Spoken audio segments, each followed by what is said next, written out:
প্রিয় বন্ধুরা, প্রীতি, সালাম এবং শুভেচ্ছা নেবেন।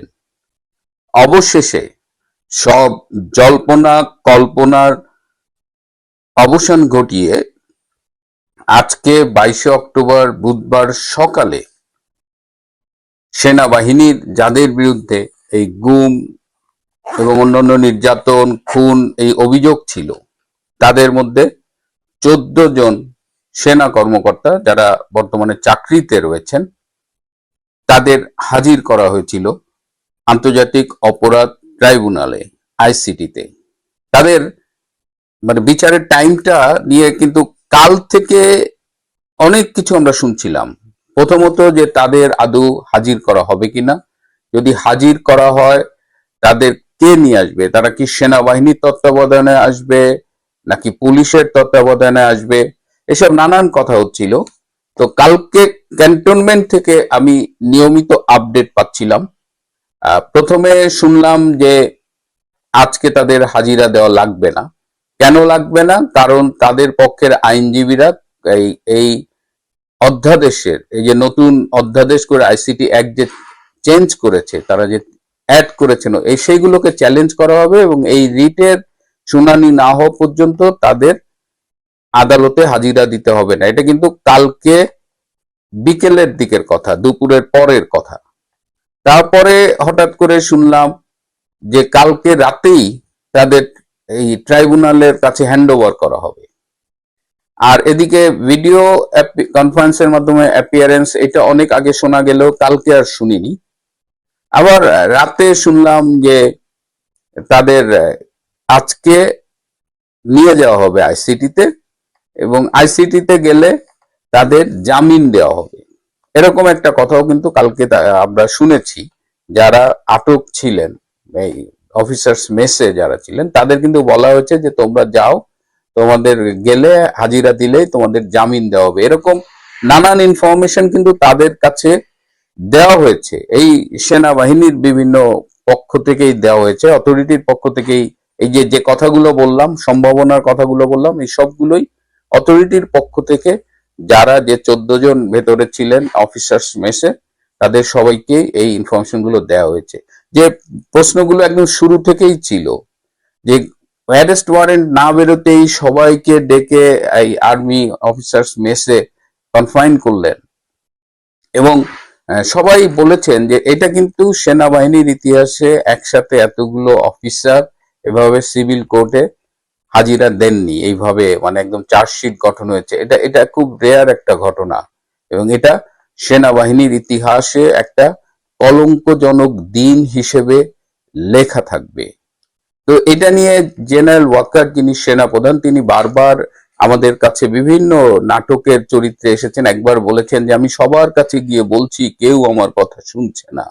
তিনি বিভিন্ন সময় এটা বলছেন, কিন্তু আসলে কি হয়েছে আমি ট্রাইব্যুনালের কিছু সোর্সের সাথেও যোগাযোগ করেছি। এই যে গতকাল যে এই বিভ্রান্তিগুলো করা হলো, একবার বলা হলো আদালতে নেওয়া হবে, একবার বলা হলো নেওয়া হবে না, একবার বলা হলো গেলেই জামিন দেবে, কিন্তু আজকে কি দেখলাম, যাওয়ার পরে তাদের সবাইকে কারাগারে প্রেরণ করা হলো। কিন্তু এরকম কিন্তু কথা ছিল না, জামিনেরই তো কথা ছিল। কিন্তু এটি কিভাবে এই ঘটনাগুলো ঘটছে, যেটা বলছিলাম যে ট্রাইব্যুনালের যে চিফ প্রসিকিউটর তাজুল ইসলাম কিন্তু সব বিষয়ে সেনাপ্রধান জেনারেল ওয়াকারের সাথে আলাপ করেছেন, এই সেনাবাহিনীর এই অফিসারদের এই মামলা সংক্রান্ত। এই যে তাদের সকালে হাজির করা হবে, টাইম এগিয়ে নেওয়া হয়েছে, তাদের কারাগারে পাঠানো হবে, সবকিছু তাজুল ইসলাম ওয়াকারের সাথে সরাসরি আলাপ করেছেন একদম বেশ কয়েকবার, এবং তাদের যোগাযোগটা খুব নিয়মিত এবং সবকিছুই ছিল প্রি প্ল্যান্ড। জেনারেল ওয়াকার জানতেন হোয়াটস গোয়িং টু হ্যাপেন, জানা সত্ত্বেও তিনি এমন একটা ভাব করেছেন যে তিনি জানেন না, তিনি সেনা অফিসারদের পক্ষে কাজ করছেন। That's not true. সেনাবাহিনীর মান মর্যাদা, সেনাবাহিনীর পক্ষে আইন বা সেনা আইনে এদের বিচার করা, কোনো কিছুই জেনারেল ওয়াকার খানের কাছে ম্যাটার করে না। He is politically committed two জামাতে ইসলাম। সে নিজেও ছাত্র জীবনে ছাত্র শিবির করেছে। অনেকেই বলেন যে তিনি ছাত্র শিবিরের একেবারে সদস্য পর্যায়ের ছিলেন।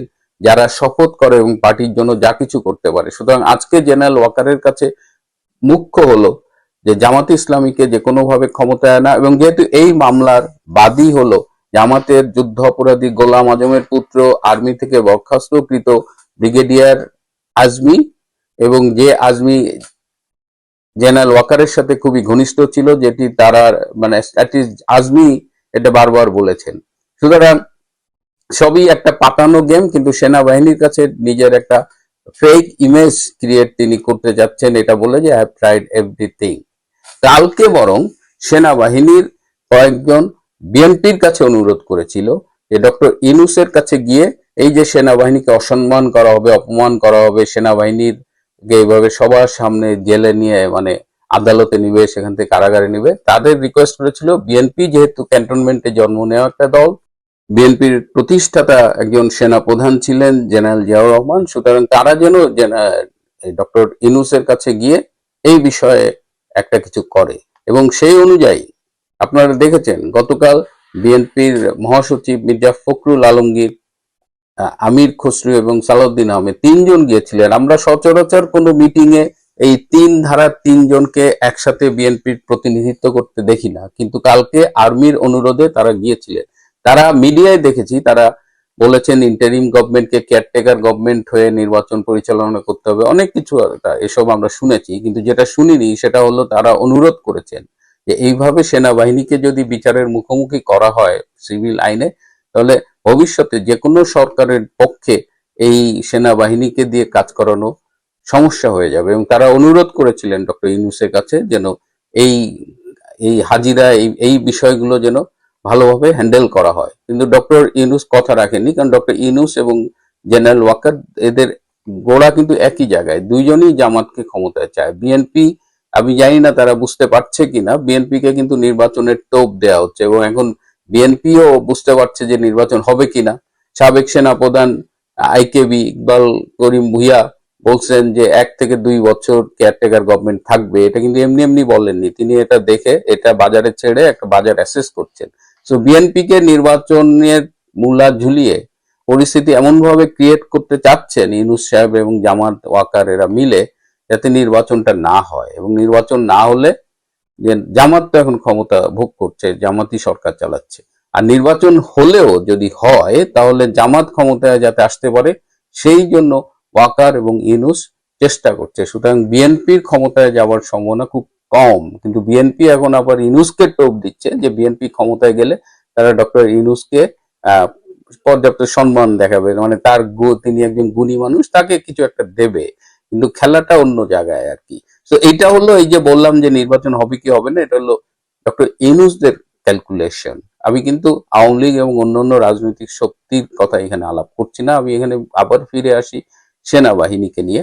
সেনাবাহিনীর মান সম্মান রক্ষা করতে পারলেন না ওয়াকার। আমাদের 70-র দশকে আমরা একটা নাটক দেখেছিলাম টেলিভিশনে, আফজাল হোসেনের রচিত নাটক, আফজাল সুবর্ণ অভিনীত, যেখানে সুবর্ণের নাম ছিল রুমকি এবং সেখানে নাটকের নাম ছিল পারলে না রুমকি। তো আজকে আমার সারাদিন এই ঘটনাগুলো দেখে মনে হয়েছে যে পারলো না ওয়াকার, ওয়াকার আপনি পারলেন না। কিন্তু আপনি কি পারেননি? আপনি করতে চেয়েছিলেন পারেননি, নাকি আপনি ইচ্ছে করেই ব্যর্থ হয়েছেন? আপনিও চেয়েছেন যে এইভাবে, হ্যাঁ, সে মানে এই যে যেহেতু জামাত অভিযোগ করেছে এবং এদের বলা হচ্ছে আওয়ামী পন্থী, সব ষড়যন্ত্রের সাথে আপনি একেবারে top to bottom A to Z আপনি জড়িত, এবং আজকে আপনার হাত ধরেই আর্মির এই চূড়ান্ত অপমানটা হলো। ইতিহাস কখন কাকে কি ফিরিয়ে দেয় সেটা তো আমরা ঠিক আগে বলতে পারি না, অনেক সময় অনুমান করি, বিশ্বাস করতে চাই না। তো সেই দিন হয়তো আমরা দেখব, যেদিন প্রিজন ভ্যানে করে জেনারেল ওয়াকার খানকেই কোনো এক আদালতের উদ্দেশ্যে নিয়ে যাওয়া হচ্ছে এবং সেখান থেকে হয়তো তাকে কারাগারে পাঠানো হচ্ছে, বলা যায় না। তবে যে ঘটনাটা আজকে ঘটলো এটা কারো জন্যই মঙ্গল বয়ে আনবে বলে আমার মনে হয় না, এটা কারো জন্যই সুখকর হলো না। এই যে সেনাবাহিনী আজকে সকালে তাদের ঘুম থেকে উঠানো হয়েছে 5টার সময়, 5টায় ঘুম থেকে উঠিয়ে তাদের আবার এই প্রিজন ভ্যানে 40 মিনিট তাদের বসিয়ে রাখা হয়েছিল। তো এই যা হোক, তাও একটা ভালো প্রিজন ভ্যান দিয়েছে, একটা এসি কন্ট্রোল, কি শীততাপ নিয়ন্ত্রিত প্রিজন ভ্যান, এটা আমরা আগে দেখিনি। তো যাই হোক, জেনারেল ওয়াকার, ইতিহাস আপনাকে মীর জাফরের মতো করে মনে রাখবে, এটা আমরা আগে বহুবার বলেছি। সময় আজকে আপনি যেটা করলেন তার প্রতিদান আপনাকে ফিরিয়ে দেবে। বাংলাদেশের রাজনীতি আবার এক স্পর্শকাতর সময় পার করছে।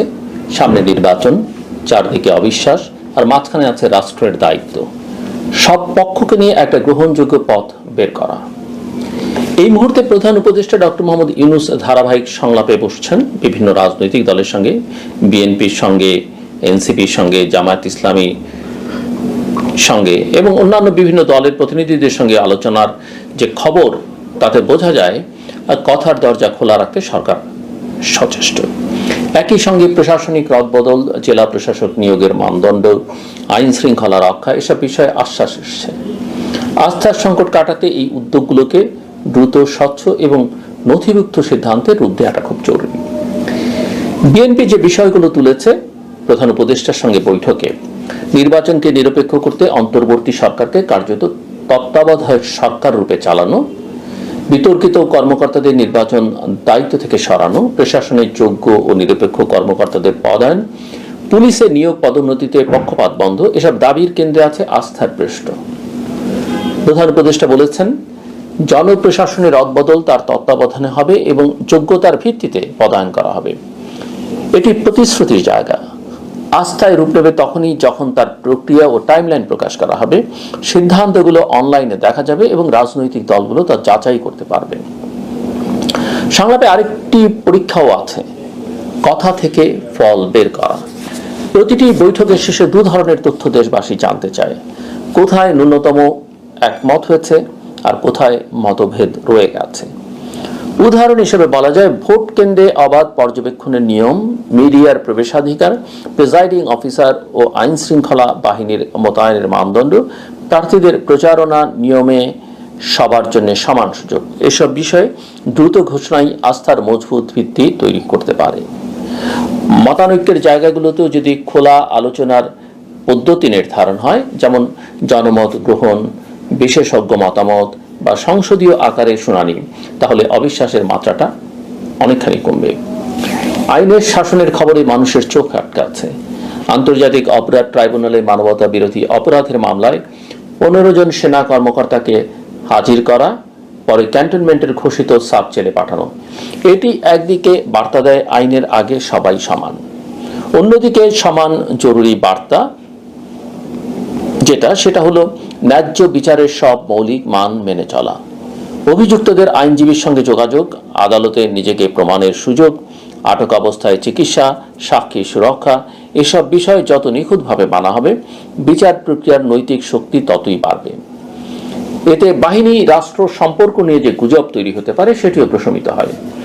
রাষ্ট্র যদি নিয়মিতভাবে সরকারি পোর্টালে মামলার অগ্রগতি, আদালতের নির্দেশ, সাব জেলের বিধিবিধান, এসব তথ্য হালনাগাদ করে, তবে আস্থার ঘাটতি আরো কমবে বলে আশা করা যায়।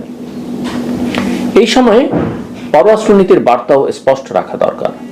ভারতের সঙ্গে নানা চুক্তি প্রকল্প বাতিল হয়েছে এমন দাবির প্রেক্ষিতে পররাষ্ট্র দপ্তর থেকে ব্যাখ্যা এসেছে যে কেবল একটি টাগবোট চুক্তি বাতিল হয়েছে, বাকি অনেক কিছু এখনো পর্যালোচনায়। নির্বাচনের আগে এমন সংবেদনশীল বিষয়ে বা সেন্সিটিভ বিষয়ে সরকারি বার্তা যদি অসঙ্গত বা দ্বিধাজনক হয়, তাহলে তা বাজার, সীমান্ত, বন্দর ও মানুষের মানসিকতায় নেতিবাচক প্রভাব ফেলতে পারে। সুতরাং একটা একক ফ্যাক্টশিট প্রকাশ করা যায়, কোন প্রকল্প চালু, কোনটা স্থগিত, কোনটা বাতিলের সিদ্ধান্তে তথ্যভিত্তিক তালিকা। প্রান্তিক মানুষের বোঝার সুবিধার জন্য টেবিল ও প্রশ্নোত্তর আকারে প্রকাশ করলে গুজব ছড়াবে কম, কূটনৈতিক বার্তাও পরিষ্কার হবে। নির্বাচনের সময় রেখা নিয়ে জনমনে যে দোটানা, সেটি কেবল মন্তব্যে নয়, কর্মসূচিতে শেষ করা দরকার। নির্বাচন কমিশনের প্রযুক্তিগত প্রস্তুতি, ভোট কেন্দ্রের তালিকা ও রিভিউ, পর্যবেক্ষকদের রেজিস্ট্রেশন, প্রার্থীদের মনোনয়ন তফসিল, ভোট কর্মীদের বাছাই, প্রতিটি ধাপের নির্দিষ্ট তারিখ যদি প্রকাশ হয়, তাহলে দলগুলো তাদের রাজনীতি সাজাতে পারবে, ভোটারও বুঝতে পারবে কোন দিন কি হবে, তার ভূমিকা কি। প্রশাসনে বদলি হলে কেন, কে, কোন মানদণ্ডে, এই তথ্য জানালে বাছাই প্রক্রিয়া নিয়ে সন্দেহকে অনেকটাই দূরে রাখা যায়। ধারণা নয়, তথ্য এটাই আস্থা তৈরি করে। নিরাপত্তা বললে আমাদের চোখে আসে রাইফেল, ব্যারিকেড, প্রিজন ভ্যান, কিন্তু ভোটের নিরাপত্তার সংজ্ঞা একটু আলাদা। এখানে নিরাপত্তা মানে অংশগ্রহণের অনুকূল পরিবেশ। যারা প্রথমবার ভোট দেবেন, যারা গ্রাম থেকে শহরে এসেছেন, যারা প্রতিবন্ধকতার মুখে, সবাই যেন ঝামেলা ছাড়া ভোট দিতে পারেন, সেটাই লক্ষ্য। স্থানীয় প্রশাসন, নির্বাচন কমিশন এবং কমিউনিটি প্রতিনিধিদের নিয়ে পাড়া মহল্লা ভিত্তিক সহায়তা ডেস্ক হতে পারে, যেখানে ভোটার তালিকা যাচাই, কেন্দ্রের অবস্থান, প্রয়োজনীয় কাগজপত্র, অভিযোগ করার পদ্ধতি, এসব তথ্য এক জায়গায় মিলবে। ভোটের দিনে আইনশৃঙ্খলা বাহিনীর উপস্থিতি নিরাপত্তা দেবে, ভয়ের বাতাবরণ নয়। এই বার্তা প্রশিক্ষণ ও মাঠ পর্যায়ের ব্রিফিংয়ে স্পষ্ট করা জরুরি। ডিজিটাল তথ্যযুদ্ধ এখন নির্বাচনের সবচেয়ে বড় চ্যালেঞ্জ। ডিপফেক ভিডিও, ভুয়া বিজ্ঞপ্তি, বট চালিত প্রচারণা, এসব এক মুহূর্তে আস্থা নষ্ট করে। দলগুলোর মধ্যে একটি স্বল্পমেয়াদী কিন্তু শক্তিশালী সমঝোতা হতে পারে, ডিজিটাল আচরণ বিধি। সেখানে থাকবে উৎস নির্ভর তথ্যের প্রাধান্য, ভুল প্রমাণিত হলে দ্রুত সংশোধন, প্রতিষ্ঠান বা ব্যক্তির প্রতি বিদ্বেষপূর্ণ আক্রমণ পরিহার, নির্বাচন কমিশন বা সরকারি সংস্থার নামে ভুয়া বার্তা প্রচার হলে তাৎক্ষণিকভাবে যৌথভাবে খণ্ডন। যে দলই ক্ষমতায় থাকুক বা বাইরে থাকুক, এই ন্যূনতম বিষয়ে বা এই ন্যূনতম নিয়মে সই করলে আন্তর্জাতিক পর্যবেক্ষক, গণমাধ্যম ও সাধারণ মানুষ পরিষ্কার সিগন্যাল পাবে বাংলাদেশ স্বচ্ছ প্রতিযোগিতার পক্ষে। রাজনীতির ভাষা অনেক সময় উগ্র হয়, সেটা আমরা জানি, বিশেষ করে যখন কে কার প্রশ্নটা সামনে চলে আসে। কিন্তু প্রশাসন চালাতে গেলে কে কার নয়, কে যোগ্য, এই মানদণ্ডই একমাত্র প্রযোজ্য হওয়া উচিত। কোনো কর্মকর্তা আগের সরকারের সময় নির্বাচনী দায়িত্বে ছিলেন বলেই এখন তিনি স্বয়ংক্রিয়ভাবে অযোগ্য, এমন সিদ্ধান্ত যেমন সমস্যার, তেমনি রাজনৈতিক ঘনিষ্ঠতার কারণে যোগ্যতার বাইরে কাউকে বসানো সমান ক্ষতিকর। লিখিত মানদণ্ড প্রকাশ করে পদায়নের সিদ্ধান্ত নিলে এবং সেগুলো আপিলযোগ্য করলে প্রশাসনের ভেতরও একটা ন্যায্যতার অনুভূতি তৈরি হয়। সংলাপকে জীবন্ত রাখতে দুদিক থেকে চলতে হবে। উপরে নেতৃত্বদের সঙ্গে গ্র্যান্ড বার্গেন আর নিচে টেকনিক্যাল দলের ওয়ার্কিং অ্যারেঞ্জমেন্ট। শীর্ষ নেতৃত্ব নীতি ও নৈতিকতার কাঠামোতে একমত হবে, আর টেকনিক্যাল দল সময়সূচি, ফর্ম, চেকলিস্ট, মাস্টার রোস্টার নিয়ে কাজ করবে। প্রতিটি সপ্তাহের শেষে একটি সংক্ষিপ্ত অগ্রগতি বুলেটিন বেরোনো যেতে পারে। কোন কাজ হয়েছে, কি বাকি, কি বাধা এসছে, কবে সমাধান হবে। রাষ্ট্রের কাজে জবাবদিহি দেখালে রাজনীতির ভাষাও বিনয়ী হয়। এখনো যেটা সবচেয়ে বেশি দরকার তা হলো ভাষার সরলতা এবং উদ্দেশ্যের স্বচ্ছতা। সরকার বলবে আমরা আস্থা চাই, বিরোধীরা বলবে আমরা সুযোগ চাই, প্রশাসন বলবে আমরা ন্যায্যতা নিশ্চিত করব, নির্বাচন কমিশন বলবে আমরা সমান নিয়মে কাজ করব, এবং নিরাপত্তা বাহিনী বলবে আমরা অংশগ্রহণের প্রতিবন্ধকতা দূর করব। এই 5টি বাক্য যদি বাস্তব পদক্ষেপে অনুবাদ হয়, তাহলে নতুন করে তত্ত্ব কথা বলার দরকার হবে না। রাষ্ট্রের শক্তি কেবল ক্ষমতায় নয়, আস্থায়। আস্থা সে কাজ থেকে, কথা থেকে নয়। সংলাপ চলুক, কিন্তু বাংলাদেশের প্রতিটি স্তর দৃশ্যমান ফল দিক। প্রশাসনের বদলি ন্যায্যতার মানদণ্ডে হোক, বিচারের প্রতিটি ধাপ আন্তর্জাতিক মানে চলুক, পররাষ্ট্র বার্তা একক কণ্ঠে আসুক, ডিজিটাল আচরণে হোক ন্যূনতম যৌথ চুক্তি, আর নির্বাচন হোক এমন যে ভোটের রাতের পরে দেশ স্বাভাবিক জীবনে ফিরে যেতে পারে। মানুষ আসলে খুব বেশি কিছু চায় না, সুরক্ষা, সম্মান আর সৎ প্রক্রিয়া। আমরা যদি সেটুকুই নিশ্চিত করতে পারি, তবে নির্বাচন মাসের আগেই আস্থার বাতাস বইবে, আর সেই বাতাসেই নতুন দিনের রাজনীতি জন্ম নেবে। এই খবর এখন আমাদের জানা, সেনাবাহিনীর 15 জন কর্মকর্তাকে সেনাবাহিনী নিজে আটক করে রেখেছিলেন। তাদের বিরুদ্ধে গ্রেফতারি পরোয়ানা ছিল আন্তর্জাতিক অপরাধ আদালতের, গুম সহ আরও কয়েকটি অপরাধে। আজ তাদেরকে আন্তর্জাতিক অপরাধ আদালতে প্রডিউস করা হলো। আদালত তাদেরকে কারাগারে প্রেরণের নির্দেশ দিয়েছেন। এই কারাগার মানে হচ্ছে একটা সাবজেল, যেটা ক্যান্টনমেন্টে ঢাকা সেনানিবাসের একটা ভবনকে সাবজেল ঘোষণা করা হয়েছে, তাদেরকে সেখানে নিয়ে যাওয়া হলো। আমরা এই বিচার কাজটা শুরু হলো এটা চলবে, চলুক, সঠিক পথে চলুক, বিচার তার নিজস্ব গতিতে চলুক, আমরা প্রায় যেটা বলি সেটাই হওয়া দরকার। এবং আমরা সেনাবাহিনীকে একটা ধন্যবাদ দিতে চাই, কারণ তারা আন্তর্জাতিক অপরাধ আদালতের যে পরোয়ানা সেটা ফলো করেছেন এবং 22 তারিখ ছিল সর্বশেষ দিন আদালতে তাদেরকে প্রডিউস করার, তারা সেটাও করেছেন। এবং এখন পর্যন্ত যে আন্তর্জাতিক অপরাধ আদালতের আইন যেটা, সেটা অনুযায়ী কাজ চলছে। আমি একটা জিনিস খেয়াল করে খুব ছোট একটা ভিডিও করার প্রয়োজন বোধ করলাম, সেটা হলো আমরা খেয়াল করছি সেনাবাহিনী যতই সদিচ্ছা দেখাক না কেন, ধাপে ধাপে তাদেরকে আক্রমণের ক্ষেত্রে পরিণত করা হচ্ছে। ইয়াস, এটা খুবই আশঙ্কাজনক, খুবই ভয়ঙ্কর। বাংলাদেশ যে টার্ময়েলের টাইমে আছে, আমরা এই সময় সব কিছু খুব স্বাভাবিকভাবে যদি দেখি তাহলে আমরা স্টেটই বুঝি না। আমি আবারও বলছি, আমরা যদি মনে করি যে এই সময় আমরা সব কিছু খুব স্বাভাবিক বা আরও বেশি অ্যাগ্রেসিভলি দেখব, তাহলে আমরা স্টেটই বুঝি না। এটা আমাদের মনে রাখতে হবে। মানে প্রথম যখন এই পরোয়ানা জারি করা হয়, সমানে অভিযোগ করা শুরু হলো সেনাবাহিনীর বিরুদ্ধে অ্যাজ এ হোল, এবং অবশ্যই তার প্রধান জনাব ওয়াকারের বিরুদ্ধে, যে এদেরকে কিছুই করা হবে না, আমরা এটার জন্য এই করবো সেই করবো, উস্কে দেওয়ার চেষ্টা, মানে কিছুই যদি ঘটে সেটা ভিত্তি করে সেনাবাহিনী এবং জনাব ওয়াকারকে জনগণের বিরুদ্ধে অবস্থান নেওয়ানোর চেষ্টা। এরপর তাদেরকে যখন সেনাবাহিনী ডিটেইন করলেন তাদের মতো করে, পরবর্তীতে আবার শুরু হলো যে তাদেরকে আনা হবে না, না আনলে কিন্তু এটা সেটা করব। আনা হলো, এখন অবিশ্বাস্যভাবে যে প্রিজন ভ্যানে করে তাদেরকে আনা হয়েছে সেটা নিয়েও প্রশ্ন, সেটা নিয়েও তীব্র রাক্ষোভ দেখানো হচ্ছে। প্রত্যেকটা কিন্তু পরিকল্পনার অংশ। আমি সত্যিকার অর্থেই তাই মনে করি। সেই প্রিজন ভ্যান কি শীতাতপ নিয়ন্ত্রিত ছিল কি ছিল না আমি নিশ্চিত নই। যদি হয়েও থাকে সেটা মোটেও বড় কোনো ইস্যু হওয়া উচিত বলে আমি মনে করি না। কিন্তু এটা নিয়ে দেখলাম প্রচুর শোরগোল হচ্ছে। শুধু সেটা না, তাদেরকে সাব জেলে কেন রাখা হবে সেটা নিয়ে কেউ কেউ কথা বলছেন, এমনকি গুমের ভুক্তভোগী কেউ বলছেন।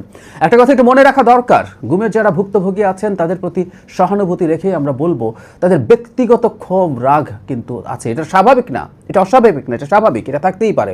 কিন্তু তাদের বক্তব্যকে শিরোধার্য করেই আমরা সব কিছু করতে পারি না। গুম থেকে ফিরে আসা ভীষণভাবে টর্চার হওয়া একজন মানুষ জাতীয় সঙ্গীত পাল্টে দিতে বলেছিলেন। তো সুতরাং আমরা তাদের সব কথাকে যে ঠিকভাবে নেব তা না। তাদের ট্রমা আছে, তাদের সেই ট্রমা যখন তারা এই বিচার দেখবেন তাদের ভাল লাগবে, এবং এটা জরুরিও, এই বিচার হওয়া দরকারও আছে, সব ঠিক আছে। কিন্তু যতগুলো আইনি পথে যতগুলো স্টেপ নেওয়া হয়েছে তার বিরোধিতা করা মানেই হলো কেউ সংঘাত এবং ঝামেলা বাঁধানোর চেষ্টা করছে। সাব জেল বাংলাদেশের আইনে পারমিটেড, স্বরাষ্ট্র মন্ত্রণালয় সেটা দিয়েছে। সুতরাং এখানে কোনো বেআইনি কাজ হয়নি, সেনাবাহিনী কোনো বেআইনি কিছু চায় নাই এবং বেআইনি কিছু করাও হয়নি। তারা জেলেই থাকবেন, সেখানে জেলের কর্মকর্তারাই সেটা দেখভাল করবেন। খুব সোজাসুজি কথা। যাদেরকে আনা হয়েছে আমরা বিশ্বাস করি সে তারা ন্যায় বিচার পাবেন। আমি এটা নিয়ে হয়তো একদিন বিস্তারিত কথা বলবো। আমি একটু জানতে চাই, বুঝতেও চাই, বিশেষ করে ডিজিএফআই কর্মকর্তারা যারা আছেন, যারা যে র্যাঙ্কের আছেন, মূল যে হোতা, যে চিফরা, তারা কিন্তু চলে গেছেন শেখ হাসিনার সাথে। এটা একবার শেখ হাসিনার সর্বোচ্চ সিদ্ধান্ত ছাড়া এগুলো হয়নি, এবং মূল কোলাবোরেশন নিশ্চিতভাবে ডিজিরা করেছেন। ডিজিরা সবাই পালিয়ে গেছেন। আর এখন যাদেরকে রাখা হয়েছে তাদের আসলে দায় কতটুকু আছে এটা আদালত নির্ধারণ করবেন। আমরা আশা করি এখন এবং ভবিষ্যতে আদালত সঠিকভাবে তার দায়িত্ব পালন করবেন, এবং সেই দায়িত্ব পালনের ভিত্তিতেই সিদ্ধান্ত হবে। কেউ যদি দায়ী থেকে থাকেন সত্যিকার অর্থেই, এবং কমান্ড রেসপন্সিবিলিটি এই পর্যায়ের অফিসারদের ডিজিএফআইয়ের মতো প্রতিষ্ঠানে কতটুকু থাকে এই আলাপ করা দরকার আছে। কারণ ডিজিএফআইয়ের নিজের কোনো লিগ্যাল ফ্রেমওয়ার্ক নেই। আমরা 5টা হিউম্যান রাইটস অর্গানাইজেশন যে চিঠি দিয়েছে ডক্টর ইউনুসকে, সেখানে ডিজিএফআইয়ের কিন্তু লিগ্যাল ফ্রেমওয়ার্ক তৈরির কথা হয়েছে, এবং আমি খোঁজ নিয়ে জানলাম সারপ্রাইজিংলি আসলে সেটা নেই। যদি না থেকে থাকে তাহলে কোন স্ট্যান্ডার্ডের সাথে মিলিয়ে আমরা কোনো কাজকে আইনি বা বেআইনি বলবো, এসব প্রশ্ন খুব সিরিয়াসলি আসবে। সে কারণেই আমি মনে করি ঢালাওভাবে এসব করার মাধ্যমেও সেনাবাহিনীর কে জনগণের মুখোমুখি দাঁড় করিয়ে দেওয়ার এক ধরনের প্রবণতা আছে কিনা, সেনাবাহিনীর মধ্যে এক ধরনের বিশৃঙ্খলা সৃষ্টির চেষ্টা আছে কিনা।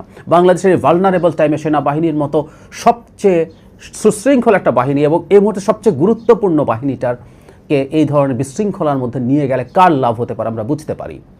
শুধু এ ধরনের দুর্বল অবস্থায় বহিঃশত্রু তো আছেই, আমাদের অভ্যন্তরীণভাবেও স্টেবিলিটির জন্য নিরাপত্তা বাহিনী সবচেয়ে জরুরি। এই মুহূর্তে তারা মাঠে ম্যাজিস্ট্রেসি পাওয়ার নিয়ে তো আছেনই, সামনে নির্বাচন আছে।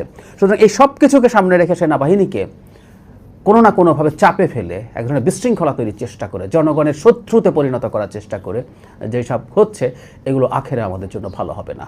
সে কারণে বলি, অতি তুচ্ছ ব্যাপারে যেন আমরা শোরগোল অহেতুক এত না করি।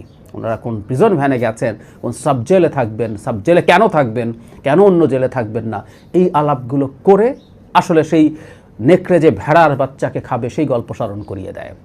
ও যেহেতু ভেড়ার বাচ্চাকে খাবে, সে নেকড়ে উজানে দাঁড়িয়েও বলছে পানি ময়লা করছিস, তারপর বলছে তুই গালি দিয়েছিস গত বছর, বলছে আমি তো গত বছর জন্মাইনি, তোর মা গালি দিয়েছে বলে খাবে। সো আমাদের উদ্দেশ্য যদি থাকে সেনাবাহিনী এবং সেনা প্রধানকে খাওয়া হবে, খেতে হবে, কারণ এরাই বাংলাদেশকে স্টেবল করে রেখেছে একটা নির্বাচনের দিকে যাওয়ার জন্য, এরাই যে কোনো বাধার বিপরীতে একটা ডেটারেন্ট, সুতরাং এদেরকে খেতে হবে, এই যদি সিদ্ধান্ত হয় তাহলে আসলে এই জিনিসগুলো চলতে থাকবে এবং এই জিনিসগুলো চলাটাকে আমাদের কাছে সেরকমই মনে করি আমরা। কারণ হচ্ছে এই যে সাবজেল চাওয়া হয়েছে, এই বাসে যাওয়া হয়েছে, সব কিছুর জন্যই সেনাবাহিনী কর্তৃপক্ষ এবং সর্বোচ্চ পদে যিনি আছেন তাকে অ্যাকিউজ করা হচ্ছে।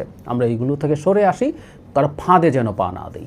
একটা বিভৎস ঘটনা ঘটেছে, গুমের মতো বিভৎস ঘটনা শেখ হাসিনার সময় ঘটেছে, সত্যিকার অর্থে তার সাথে কারা কারা জড়িত আছে এবং উচ্চ পদে থাকলেও কার কার কমান্ড রেসপন্সিবিলিটি আদৌ কতটুকু ছিল, কার কি কতটুকু করা ছিল, সব আদালতকে আমরা সিদ্ধান্ত নিতে দেই। সেখানে দুই পক্ষেরই মানুষজন যারা আছেন তারা তাদের যুক্তিতর্ক পেশ করবেন, আমরা ন্যায় বিচারটুকু চাই, বাকি শোরগোল বন্ধ থাকুক, বন্ধ রাখা দরকার। বাংলাদেশ একটা বিশেষ ক্রান্তি লগ্নে আছে, অত্যন্ত দুর্বল ভালনারেবল একটা অবস্থায় আছে। সুতরাং সেনাবাহিনীকে প্রতিপক্ষ বানানো, তার মধ্যে বিশৃঙ্খলা তৈরির চেষ্টা মানেই হচ্ছে আওয়ামী লীগ এবং ভারতের এজেন্ডা বাস্তবায়ন করা। এটা মনে